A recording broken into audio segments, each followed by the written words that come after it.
গুরুত্বপূর্ণ শব্দ। এখানে প্রথম দেখো শিরোনামটা কি করছে, এটা হচ্ছে similarity between Quran and Bible. কোরআন এবং বাইবেলে কিছু শব্দ অনেকগুলো মিল আছে ইংরেজি অর্থ দিক থেকে, সেই ওয়ার্ডগুলি আজকে আমরা জেনে নেব। যেমন এই পাশে দেখছি বাইবেলের ওয়ার্ডগুলো এবং এই পাশে দেখছি কোরআনের ওয়ার্ডগুলো। বাইবেলে উল্লেখ করা আছে আদম আর কোরআনে লেখা আছে আদম, তো একই শব্দ। তারপরে আব্রাহাম, ইন কোরআন ইব্রাহিম। নূহ আলাইহিস সালাম, লুত হবে লুত আলাইহিস সালাম।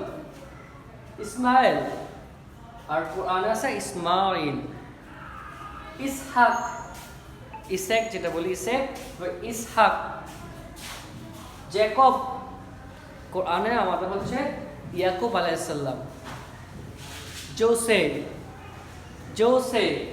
হবে ইউসুফ আলাইহিস সালাম। মোসেস, বাইবেলে আছে মোসেস আর কোরআনে মুসা আলাইহিস সালাম। আরুন, কোরআনে সেটা উল্লেখ করা আছে হারুন।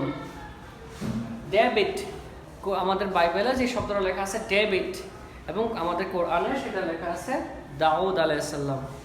এখানে দেখি কতগুলো শব্দ আছে। সোলেমন, কোরআনে সুলাইমান আলাইহিস সালাম।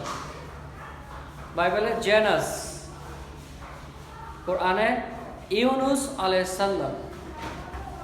বাইবেলে জিসাস, ইন কোরআন ঈসা আলাইহিস সালাম।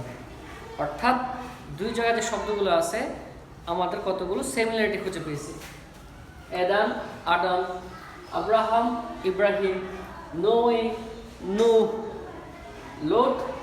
লুত আলাইহিস সালাম। ইসমাইল, ইসহাক। জ্যাকব, ইয়াকুব। জোসেফ, ইউসুফ। মোসেস, মুসা। আরন, হারুন। ডেভিড, দাউদ।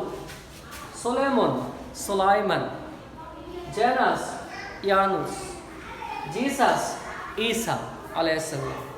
ধন্যবাদ। এরকম নতুন শব্দ জানার জন্য আমার সাথে থাকো। ধন্যবাদ।